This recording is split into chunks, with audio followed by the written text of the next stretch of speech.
MCQs question number first, the place where the king held his court refers to, वह स्थान जहाँ पे king अपना दरबार लगाता था उस जगह को क्या बोलते हैं? Option A capital town, option B temple town, option C port town, option D trading town. उस जगह को कैपिटल टाउन बोलते हैं।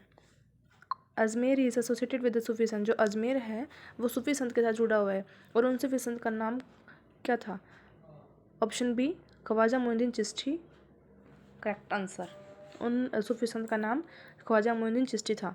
अब question number third, merchant prefer to travel, जो मर्चेंट थे, जो व्यापारी थे, वो यात्रा करना पसंद करते थे in individually in caravans with the king और with the priest.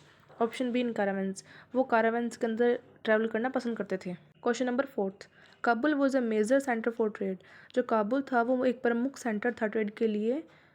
Option A elephant, option B horse, option C goat, option D buffalo. Option B correct, जो काबुल था वो एक प्रमुख सेंटर था ट्रेड के लिए, वो हॉर्सेस का था। Option B correct. Question number fifth, Surat was an important trading port on the, जो सूरत अब एक इंपॉर्टेंट ट्रेडिंग पोर्ट था on the Arabian sea, Indian ocean, bay of Bengal, none of these. Option A correct, जो सूरत था important trading port था Arabian sea के ऊपर। Option A correct. Question number sixth, Hampi was the capital of, जो हम्पी है वो capital थी। ऑप्शन ए विजयनगर, जो हम्पी थी वो विजयनगर की कैपिटल थी। Option A correct. Very short type question. Question number first, what do you mean by court town, आप कोर्ट टाउन के बारे में क्या जानते हैं? आंसर, कोर्ट और capital town means a place where king held his court. Court और जो कैपिटल टाउन है उसका मतलब है वह स्थान जहाँ पे जो किंग है वो अपना दरबार लगाता था, उस जगह को कैपिटल और कोर्ट टाउन बोलते हैं। Question number second, name two regional kingdom where craftsman prospered, दो रीजनल किंगडम्स के नाम बताओ जहाँ पे जो क्राफ्टमैन है वो प्रोस्पर्ड हुए थे। प्रोस्पर्ड मीन सफल हुए थे, उनकी जो कारीगरी है, जो चीज़ें वो बनाते थे वो सफल हुई थी। तो उन दो रीजनल किंगडम्स के नाम बताने हैं जहाँ पे जो क्राफ्टमैन है वो सफल हुए थे। आंसर थांजवर एंड मथुराई, ये दो किंगडम्स थे, थांजवर और Madurai. Question number third, name any two capital towns that develop into famous commercial town, दो कैपिटल टाउन के नाम बताने हैं जो कि जो कमर्शियल टाउन थे उनके अंदर डेवलप हुए थे। आंसर सूरत और कालीकट, इनका आंसर है जो सूरत और जो कालीकट हैं वो दो कैपिटल टाउन्स हैं जो कमर्शियल टाउन के अंदर डेवलप हुए थे। Question number fourth, state any two temple towns of the medieval period, दो टेम्पल टाउन्स के नाम बताने हैं मेडवल पीरियड के दौरान के। Answer Madurai and Somnath, Madurai in Uttar Pradesh में है, और जो सोमनाथ है वो गुजरात के अंदर है। ऐसे दो टेम्पल टाउन्स हैं।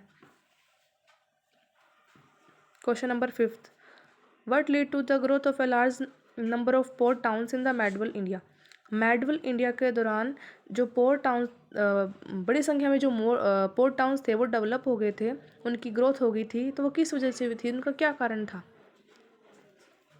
Answer, to provide the service to the traders and manufacturers and goods required by them, जो ट्रेडर्स और जो मैन्युफैक्चरर्स थे और उनके द्वारा जो उनका चीज़ों का निर्माण किया गया था उनको सर्विस देने के लिए पीपल सेटल अराउंड पोर्ट, जो लोग थे वो पोर्ट के आसपास सेटल हो गए थे, वहाँ पे बस गए थे। This lead to the growth of a large number of port towns in this period, और यही कारण था बड़ी संख्या में जो पोर्ट टाउन है वो वहाँ पे डेवलप हो गए थे। Question number six, mention any two trading communities, दो ट्रेडिंग कम्युनिटीज़ के नाम बताओ। Answer, Chettiar of Tamil Nadu and Marwari Oswal of Rajasthan, Chettiar of Tamil Nadu और जो मारवाड़ी ओसवाल ऑफ राजस्थान है ये दो ट्रेडिंग कम्युनिटीज़ के नाम हैं। Question number second, how was water supply to the city of Thanjavur, जो सिटी थी थांजवर उसके अंदर पानी कैसे सप्लाई होता था?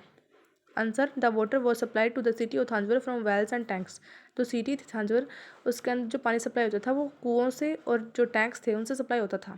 Question number third, mention various goods India use to supply to foreign countries in the medieval period, medieval period के दौरान जो इंडिया था वो ट्रेड करता था, तो उस ट्रेड के अंदर जो इंडिया था वो किन चीज़ों का यूज़ करता था, किन चीज़ों का सप्लाई करता था ट्रेड के लिए?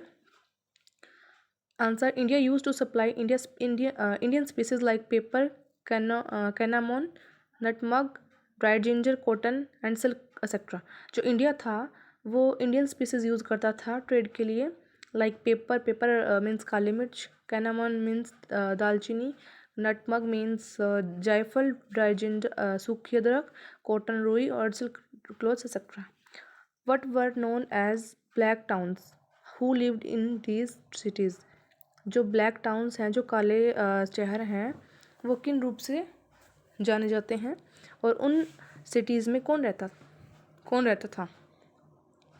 The place occupied by native traders and craftsmen near St. Fort George in Madras और St. Fort William at Calcutta are black towns. वह प्लेस जहाँ पे जो नेटिव ट्रेडर्स और जो क्राफ्टमैन थे वो रहते थे, उस स्थान को उन्होंने ऑक्यूपाइड कर रखा था, अपने कब्जे में ले रखा था। किन किन ने ले रखा था? नेटिव ट्रेडर्स ने ले रखा था और जो क्राफ्टमैन थे उन्होंने ले रखा था किसके पास में? जो सेंट फोर्ट जॉर्ज था मद्रास के अंदर और जो सेंट फोर्ट विलियम था कलकत्ता के अंदर, उनको वो ब्लैक टाउन से नाम से जाने जाते हैं। और वर्कर ट्रेडर जो और क्राफ्टमैन थे वो यहाँ पे रहते थे। Who were Banjaras? What good did they trade with? Banjaras कौन थे और वो क्या सामान था जिसके साथ वो ट्रेड करते थे? Answer, Banjaras were an important trading community. जो बंजाराज थे वो इम्पोर्टेंट ट्रेडिंग कम्युनिटी थी। दे वर नॉर्मल ट्रेडर्स, वो नॉर्मल ट्रेडर्स थे। They generally traded in food stuff, वे आमतौर पर फूड स्टफ का ट्रेड व्यापार करते थे, जैसे कि राइस का, फ्लोर का, बटर का, मिल्क का, वेजिटेबल का और शुगर का। Long questions. Why do you think towns grew around temples? आप ऐसा क्यों सोचते हैं जो टाउन्स हैं वो जो मंदिर हैं उनके आसपास ग्रू होते हैं, उनके आसपास उनका विकास होता है और उनके आसपास वो डेवलप करते हैं? Answer, towns grew around temples because temples were symbol of power, wealth and devotion of the king to his duty.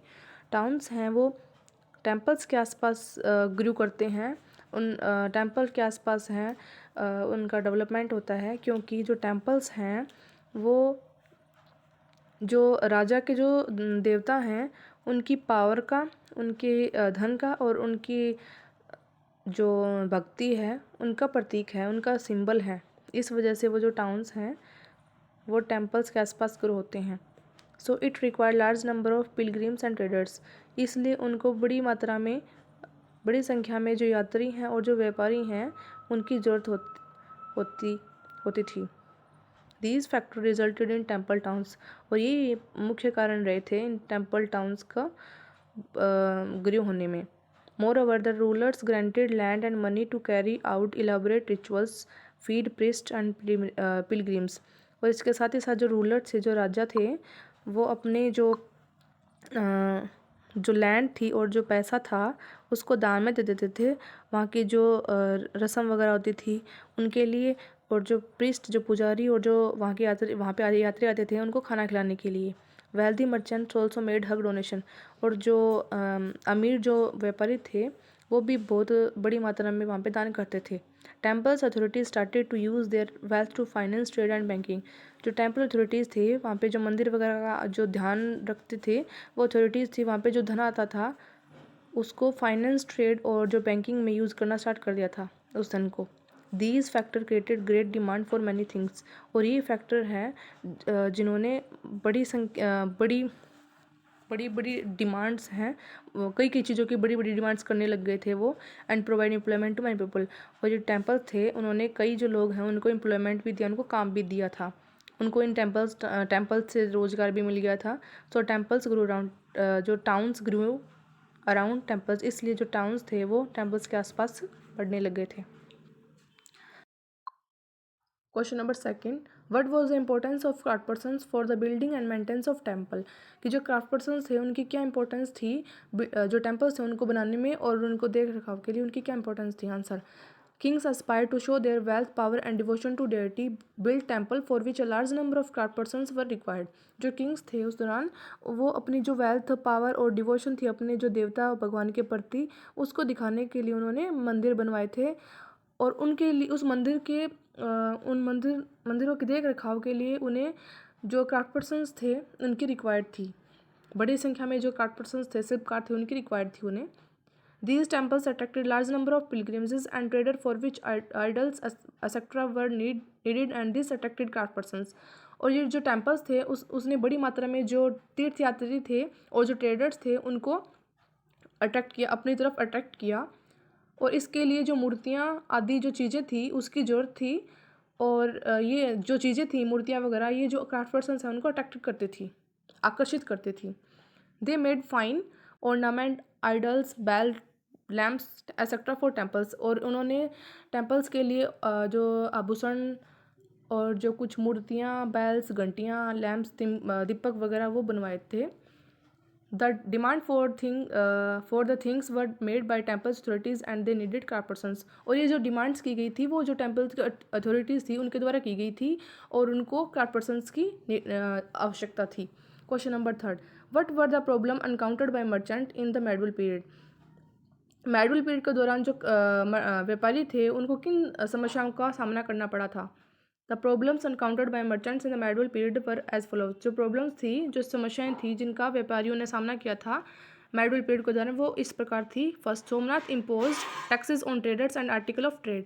जो सोमनाथा और जो बड़े बड़े जमींदार लोग थे उन्होंने जो ट्रेडर्स थे उनके ऊपर टैक्सेस इम्पोज कर दिया था। और जो ट्रेड के लिए जो चीज़ें यूज होती थी उनके ऊपर भी उन्होंने टैक्स लगा दिया था। Point second, they had to give large donation to religious organization. और उन्हें जो रिलीजियस ऑर्गेनाइजेशन थे उनके लिए बड़ा दान भी देना पड़ा था। Point third, the traders usually travelled in caravans and formed guild to protect their interest as they had to pass through many kingdom and forest. और जो ट्रेडर्स थे जो आमतौर पर जो कारावैन से ट्रैवल करते हैं उन्होंने जो गिल्ड मीन्स सोसाइटी, उन्होंने सोसाइटीज़ बनाई थी अपने खुद के इंटरेस्ट को प्रोटेक्ट करने के लिए। क्योंकि उन्हें जो कई किंगडम्स, कई राज्य और जो फॉरेस्ट थे उनसे गुजरना पड़ता था, इसलिए उन्होंने एक सोसाइटी बनाई अपने इंटरेस्ट को प्रोटेक्ट करने के लिए। Point number 4, they had to face competition from the product of the company. और उन्होंने कंपटीशन को भी फेस किया था जो कंपनी के प्रोडक्ट थे उनसे। Question number 4, why did people from distant land visit Surat. जो दूर देशों के जो लोग थे वो सूरत में क्यों विजिट करने आए थे, वो सूरत में क्यों आए थे। Answer, Surat was famous for its textile and diamond business. जो सूरत है वो अपने कपड़े के लिए और जो डायमंड बिजनेस है उसके लिए प्रसिद्ध था। Diamond were cut and polish in Surat. जो डायमंड्स थे वो काटे जाते थे और पॉलिश किए जाते थे सूरत के अंदर। It became a commercial city of India. और ये कॉमर्शियल सिटी बन गया था इंडिया की। And prosper during the Mughal period. और मुगल पीरियड के दौरान भी ये बहुत ज़्यादा सफल हुआ था। It also emerged as one of the major distribution point for naturally dyed silk. और ये जो प्राकृतिक जो डाइड सिल्क थी उसके रूप में जो मेजर डिस्ट्रीब्यूशन पॉइंट के रूप में ये उभरा था। So it was regarded as one of the most beautiful cities of India in 16th and 17th century. इसलिए 17th और 16th जो सेंचुरी है उसमें एक ब्यूटीफुल इंडिया की एक मतलब बहुत ज़्यादा ब्यूटीफुल सिटीज़ में से एक माना जाता था। The product of Surat had a great market in West Asia, Africa and Europe. और ये इनके जो सूरत के जो प्रोडक्ट्स थे वो सूरत के जो प्रोडक्ट्स थे उनका भी बहुत बड़ा मार्केट था। किसमें था, वेस्ट एशिया के अंदर था, यूरोप के अंदर था और अफ्रीका के अंदर था। Surat was also visited by ship of Portuguese and Dutch. और जो जो पुर्तगालीज और जो डच शिप थी उनके द्वारा भी उनसे विजिट किया गया था सूरत में। So, on account of the thriving industry and trade, Surat became one of the beautiful city of India and attracted people from distant places. इसलिए जो सूरत थी उसकी जो एक संपन्न जो इंडस्ट्रीज़ वगैरह थी वहाँ पे अच्छी इंडस्ट्रीज़ थी और उसका जो ट्रेड था उनके लिए जो सूरत है वो एक इंडिया की ब्यूटीफुल सिटी बन गई थी एक। और जो सूरत है उसने अपने इन कामों के लिए अपनी कमर्शियल सिटी बन गई थी। इन चीज़ों के लिए उसने दूर दूर तक जो लोग हैं उनको अपनी तरफ अट्रैक्ट किया था।